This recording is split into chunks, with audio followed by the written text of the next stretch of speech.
There's been a new development in the Grampians rock climbing saga, with the Australian Climbing Association of Victoria threatening to sue Parks Victoria over the ban enforced on sites earlier this year. The Australian newspaper has reported that the association has concerns over the length of the ban and the amount of signage near the sites. Parks Vic began enforcing bans in 8 locations around the district, which has caused frustration in climbers and concern in businesses that depend on the industry. There were fears that constant climbing in those spots could be damaging Indigenous cultural sites and causing environmental erosion. Joining me this morning is President of the Australian Climbing Association in Victoria, Mark Tomkins. Good morning. Good morning, Rebekah. Yeah, good to have you with us this morning. Now, the Australian is claiming that that your organisation is looking at suing Parks Victoria. Can you just clarify what it is that you're looking at doing? Well, 7 days ago, Rebekah, we put in a letter to Parks Victoria pointing out that the determinations they've made in seeking to ban rock climbing across vast areas of the Grampians are invalid. They can't make those legal determinations in those areas. And in fact, Parks Victoria has not put signage up at these large areas of land. They're just really excluding climbers from only 8 locations. And those 8 locations are under review, and that's fair enough. The traditional owners have asked climbers to stay away from those 8 locations, and the climbers have stayed away. But climbers have lost faith in Parks Victoria now over what's happened, and we've felt it necessary to take a legal challenge over the wider special protection areas. So why have you lost faith? What's caused that? Well, Parks Victoria is undergoing some consultation with various stakeholders, including the climbing community, and this consultation is proving to be just lip service. They're not really asking questions. They're telling the community what's to be done. And really, this is getting very serious for climbing. It's time for Gavin Jennings to step in, the Minister for Aboriginal Affairs. We have a real problem with this. Parks Victoria is just the messenger.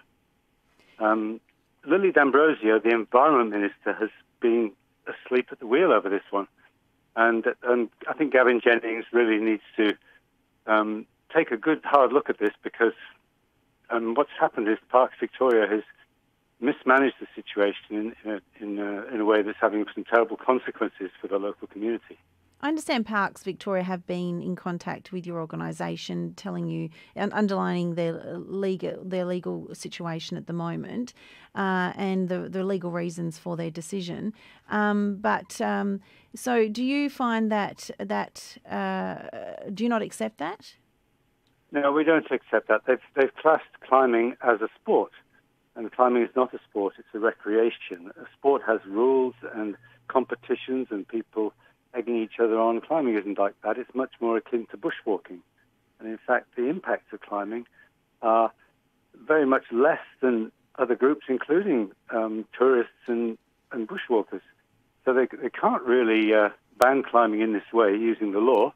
And it fits also with the fact that you couldn't ban bushwalking in a national park either. It's real concern, though, for the traditional owners, and that's really where we feel that we're natural allies, because we're wanting to protect the park. Why do you think it's a concern for them, for the traditional owners? Well, they have cultural sites all over the park. It's a rich treasure of cultural sites, and we're fully aware of that. The traditional owners want to protect that, and we're fully supportive of the traditional owners in doing that. But Parks Victoria has incited the Aboriginal community against climbers, and that's why I think Gavin Jennings, the Minister for Aboriginal Affairs, needs to step in to do something. Okay, so why do you say that, though? Why do you think they've incited them? I mean, hasn't this also been the traditional owners have asked for these protections to come in because of the concerns over certain sites? They have, but the sites are not being protected against casual visitors and feral animals and everything else.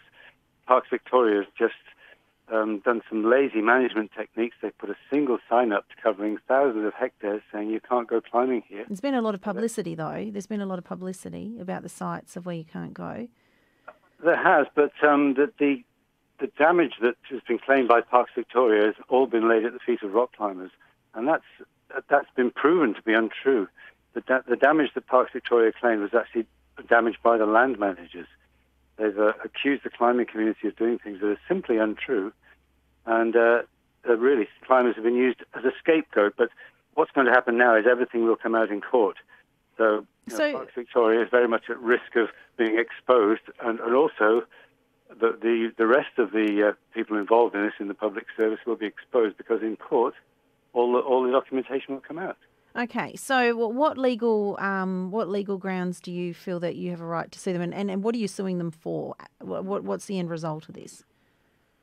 The end result is we want a proper regulation in place to protect the cultural sites and the environmental values of the park. We want to protect the park, and we're seen as the scapegoat for the damage to the park. So we will put this through the courts to make sure that occurs, that the park is properly protected, so that the cultural sites are protected, the environmental values are protected, and the recreational use of the park is acceptable. Okay, has this come to this point because you're all tired of waiting because of the process of the review of those sites is taking so long? Yes, I think you're right with that, Rebecca. There's been 6 months now where climbers have respectfully stayed away from 550 square kilometres of national park, and there's been no sign at all of any work on this by Parks Victoria. They're just simply putting up these major bans as a bluff, really. When was the last time your organisation had any communication with Parks Victoria? We have had a few communications from them. We had something from them yesterday at the deadline of the 7-day period, rejecting our claims that the bans are invalid. And we have sat down with them. They do have something called a stakeholder reference group, and they have community consultation. There's going to be one tonight in Larham. They also have a rock climbing round table. So they do keep continual communication then? But the common theme of these things is talking, not listening. It's being done in a way that the community can see that they're not being listened to. We're being told about our specialist activity, not asked about our specialist activity. Okay. And that's why climbers have lost faith in Parks Victoria, and we need Gavin Jennings to step in to take some serious action here. Okay. All right. Well, thank you for your time this morning. Mark Tomkins is the president of the Australian Rock Climbing Association of Victoria. A Parks Victoria spokesman said they would respond to the legal letter in due course, but would not provide any further comment. We did contact them for comment. It is 19 minutes away from 9.